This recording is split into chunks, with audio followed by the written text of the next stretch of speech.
Crystal Palace versus Manchester United again in the Premier League. एक match हम हरा चुके हैं उनको मिड वीक में in the Carabao Cup. Now it's a successive fixture against Crystal Palace in the Premier League. कुछ अच्छी खबरें आई हैं, कुछ बुरी खबरें आई हैं मीडिया आउटलेट में आज.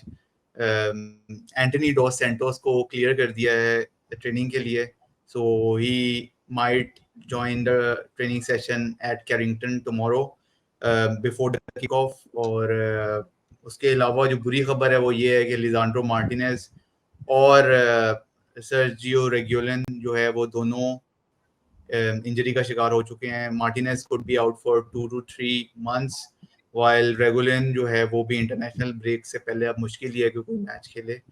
सो क्या कहेंगे हेडिंग इनटू क्रिस्टल पैलेस? पहले जो नेगेटिव्स हैं इंजरीज, मेरे ख्याल में ऑब्वियसली मार्टिनेज का तो लॉन्ग टर्म भी है, बहुत ज्यादा बड़ा सेटबैक है. रेगुइनो का ये है कि अब होपफुली इंटरनेशनल ब्रेक भी आने वाली है तो शायद वो एक और मैच मिस करें. इसके अलावा और relatively easy run of fixtures है तो फिर भी, लेकिन हमारे लिए फिलहाल इजी रन ऑफ फिक्सचर्स कोई भी नहीं है. हमें हर मैच में हमें पहले ही जितनी इंजरीज हुई है, और हमने पहले रेगुइनो को भी हमने बैकअप लास्ट मिनट पे साइन किया था क्योंकि ल्यूक शॉ की लंबी इंजरी हो गई थी, तो वो एक है. लेकिन if there was a good time to have this crisis, not that there is ever a good time, but this is a relatively easier time to have this crisis. Hopefully मैं में इंटरनेशनल ब्रेक के फौरन बाद आ जाएंगे. Martinez की वजह से अब ये है कि अब सेंटर बैक हमारी लिस्ट बढ़ती जा रही है. वरान ऑब्वियसली वापस आ रहे हैं, लेकिन उनका भी वो है इंजरी, थ्रू आउट उनका यूनाइटेड करियर एक इंजरी क्राइसिस ही रहा है ऑन एंड ऑफ, तो ये बहुत बड़ा मसला है. एंटनी की वापसी, ऑब्वियसली मेरा नहीं ख्याल वो फौरन ही आ जाएंगे, पता नहीं वैसे, लेकिन मेरा नहीं ख्याल वो फौरन ही आ जाएंगे, लेकिन वो भी एक पॉजिटिव डेवलपमेंट है. लेकिन डिफेंस की जो इंजरी क्राइसिस है वो ज्यादा बड़ा मसला है. फॉरवर्ड लाइन में तो हमारे फॉरवर्ड लाइन में इंजरी के मसला नहीं, फॉरवर्ड लाइन में जरा ड्रामे ज्यादा चल रहे हैं, ऑफ फील्ड ड्रामे ज्यादा चल रहे हैं, वो मसले चल रहे हैं. लेकिन देखें, गर्नाचो ने मिडवीक भी गोल किया है तो कंपटीशन अच्छा है आगे. अब बस अभी लेकिन हमें कंपटीशन अच्छा नहीं चाहिए, हमें एक सेटल्ड लाइनअप चाहिए, वो किसी तरह हमें मिल जाए अगले कुछ हफ्तों में, तो होपफुली. अब Garnacho versus Rashford, Pelistri versus Antony. अब थोड़ा कंपटीशन हमारा विंग्स पे जो है वो बढ़ता जा रहा है. मार्शियल ने भी गोल किया तो मार्शियल वर्सेस हॉलैंड भी अब कह सकते हैं हम किसी एक तरह से जो है कंपटीशन बन रहा है. आ जाते हैं हम बाकी जो है वो लाइनअप की जानिब. तो मेरा ख्याल है स्ट्रगल हम एट द बैक कर रहे हैं. जॉनी एवंस, मैगवायर को खिलाना पड़ रहा है, 5th and 6th choices center backs. Amrabat शायद कल फिर इन्वर्टेड लेफ्ट बैक स्टार्ट करे क्योंकि लेफ्ट बैक की जो है वो लिस्ट जो है वो सारे बाहर हो चुके हैं. Malacia, Shaw, Reguilon all are out. So we might see Amrabat again as an inverted left back, जैसा हमने देखा इन द मिडफील्ड फिक्सचर, जो कि वो लेफ्ट बैक भी संभालेगा, सीडीएम भी संभालेगा, सीएम भी संभालेगा, कैसे मिरो को जो है वो असिस्ट भी करेगा. सो एवरीथिंग सब कुछ संभालेगा. तो अमराबाद मेरा ख्याल है कल लाजमी स्टार्ट करेगा. उसके अलावा बैक से स्टार्ट होते हैं तो मेरा ख्याल है Onana in the goal. Right back I think Dalot, of course Van Bissaka is also injured. Then Varane is back which is a very good news, वो स्टार्ट करेगा. उसके बाद अब लेफ्ट सेंटर बैक हमारे पास लिंडलॉफ, मैगवायर, एवंस तीनों available हैं, जिसमें मेरा ख्याल Lindelof is top of the list क्योंकि वो फर्स्ट चॉइस है. तो I think Lindelof should start tomorrow as well. Left back, of course, I think Amrabat will start. We don't have any other options. और अगर वो उस तरह उसके टेन हैग के अंडर खेला हुआ है पहले, उसने कहा भाई मुझे गोलकीपर खिला लो, जहाँ मर्जी खिला लो, मैं खेलने को तैयार हूँ, मैंने सिर्फ खेलना है. तो I think Amrabat will start. Casemiro, Fernandes and Mount जो है वो मेरा ख्याल है माउंट शायद अब माउंट की जगह बनती है, कहाँ बनती है ये अब नहीं पता. मेरा ख्याल है माउंट खेलेगा ही खेलेगा. कैसेमीरो भी खेलेगा, फर्नांडिस भी खेलेगा. I think on the right I think it's too soon for Anthony I think to start. शायद वो ट्रेनिंग सेशन करे, बट आई थिंक राइट पे शायद हम पेलिस्ट्री को दोबारा देखें. Rashford will be back and Hojlund as a striker. मेरा ख्याल है कि ये टीम होगी. आपका क्या ख्याल है? मेरे ख्याल में अगर ये अब ऑब्वियसली इंजरी क्राइसिस की वजह से आपको अगर अमराबाद को खिलाना पड़ रहा है लेफ्ट बैक, फिर ऑटोमेटिकली माउंट आ जाते हैं सेंटर मिडफील्ड में. वो ना होता तो फिर ऑब्वियसली आपका मिडफील्ड चेंज होता. और अब एक अपॉर्चुनिटी भी है, चले इंजरी क्राइसिस की वजह से ही है कि माउंट की अपनी इंजरी से पहले जो उस पर प्रेशर था और जो परफॉर्मेंस भी इतनी अच्छी थी, सिर्फ प्रेशर नहीं था, परफॉर्मेंस भी अच्छी नहीं थी. अब एक अपॉर्चुनिटी, एक असिस्ट भी किया है मिड वीक, तो थोड़ा सा इस पे बिल्ड करें और मतलब क्रिटिसिज्म असाइड वो एक हाई प्रोफाइल साइनिंग है और उनको उस मतलब उनके अपने लिए भी इंपॉर्टेंट है, यूनाइटेड के लिए भी इंपॉर्टेंट है कि परफॉर्म करें। और फ्रंट लाइन मेरे ख्याल में हाँ रैशफोर्ड और हॉयलैंड तो स्टार्ट करेंगे ही।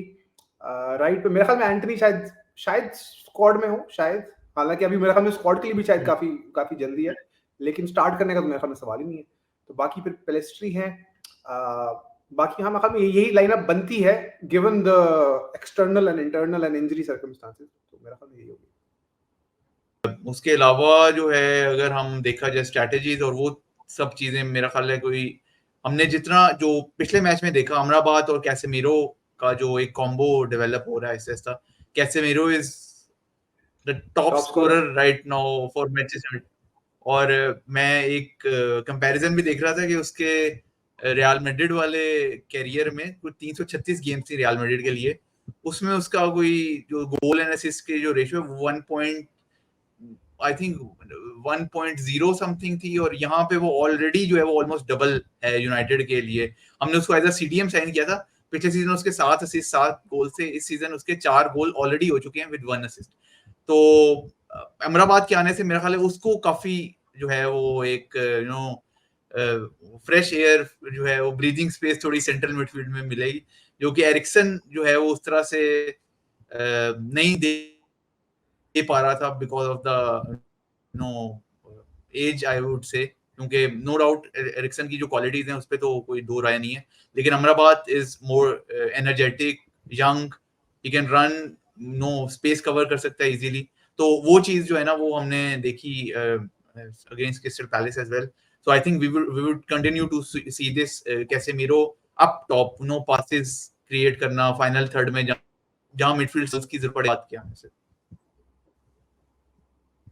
इसके बारे में मैं अगर जाती तौर पे मैं अपनी आपको राय दूं ना, तो मैं तो नहीं चाहता कि कैसेमीरो के पास ये ब्रीदिंग स्पेस हो। मैं तो नहीं चाहता कैसेमीरो हमारा टॉप स्कोरर हो। मैं तो नहीं चाहता कि असिस्ट भी कैसेमीरो कर रहा है, गोल भी कैसेमीरो कर रहा है। कैसेमीरो के लिए इंडिविजुअली ये बहुत अच्छा है और उसकी परफॉर्मेंस बहुत अच्छी है, मैं डोंट गेट मी रॉन्ग, वो नहीं कह रहा, लेकिन इससे साबित ये हो रहा है कि हमारे आगे वाले कुछ नहीं कर रहे, जिसकी वजह से आप वो उसकी स्ट्रेंथ नहीं है। आपने रियल मैड्रिड की एग्जांपल दी, ठीक है, आप पीक रियल मैड्रिड से हमसे कंपेयर नहीं कर सकते मैं आपको, लेकिन बहुत बड़ी वजह यही है कि हमें आगे वो चीजें नहीं मिल रही, जिसकी वजह से हमें कैसेमीरो भी एक अटैकिंग मिडफील्डर की रूप में हमें अच्छा वो लगता है कि यार ये तो मतलब आगे भी जाके गोल भी कर रहा है, फिनिशिंग भी उसकी हमारे टॉप स्ट्राइकर से बेहतर फिनिशिंग उसकी है। तो लेकिन मैं यही चाहूंगा कि अगर ठीक है एमराबाद को भी आप एज अ फुट सोल्जर आप उसको मिडफील्ड में डाल दें और थोड़ा रिलेटिवली ओपन अप कर भी दें, तो ब्रूनो, रैशफोर्ड, हॉयलैंड आपके टॉप अटैकिंग जो स्टैट्स हैं वो इनके होने चाहिए, कैसेमीरो के नहीं होने चाहिए। तो उन लोगों के लिए बहुत जरूरी है, खासतौर पर रैशफोर्ड के लिए, क्योंकि देखें ब्रूनो और रैशफोर्ड दोनों, हॉयलैंड हालांकि अभी तक सबसे इंप्रेसिव वही रहे, लेकिन उनका पहला सीजन है, उनको टाइम देना चाहिए। फर्नांडिस कप्तान है, रैशफोर्ड हमारा टेक्निकली अगर आप ऑन पेपर देखें तो हमारा हाई प्रोफाइल प्लेयर सबसे ज्यादा, खासतौर पर अटैकिंग उसमें रैशफोर्ड ही है। तो अब हम हर साल यही बातें क्यों कर रहे होते हैं कि रैशफोर्ड को ये करना पड़ेगा, ये करना चाहिए। अब वो इतना रिलायबल होना चाहिए कि हम ये बातें करनी ना पड़े, तो अब यही टाइम है वो करने के लिए। ये मेरा ख्याल है हम क्रिस्टल पैलेस के अगेंस्ट भी कल, आई think it should be an easy win. I would go for 3-0 score line again this match. आपका क्या ख्याल है? 2-0 मेरा ख्याल में काराबाओ कप में थोड़ा प्रेशर भी कम था, ओवरऑल लीग में थोड़ा सा प्रेशर होगा क्योंकि लीग में हमारा स्टार्ट अच्छा नहीं रहा। शायद थोड़ा टेंटेटिव स्टार्ट हो, जो कि हमें काराबाओ कप में नजर नहीं आया था, क्योंकि अगेन डिफरेंट सेटिंग थी। लेकिन 2-0 रिलेटिवली कंफर्टेबल, शायद आप थोड़ा ज्यादा कंफर्टेबल सोच रहे हैं, मैं रिलेटिवली कंफर्टेबल, 2-0 फिर भी मेरा ख्याल में क्लीन शीट जो है ना वो एक बहुत बड़ा वो होगा, जो पिछले 2 मैचेस में भी हमने क्लीन शीट रखी है। So I think it would be a big booster for Onana, जिसपे बहुत ज्यादा क्रिटिसिज्म पिछले मैचेस में हम देखते आए हैं, ये गोल कंसीड किए, ये वो फलाना। तो जैसे मिडफील्ड सेटल हुई है, आपने गोल लीक करना वो बंद कर दिए हैं। That is one of the biggest I think point. बाकी ये है कि अगर आपको वीडियो पसंद आई हो तो लाइक भी कीजिए, सब्सक्राइब भी करें चैनल, और हम आपको मिलते हैं क्रिस्टल पैलेस के बाद, और तब तक के लिए टेक केयर।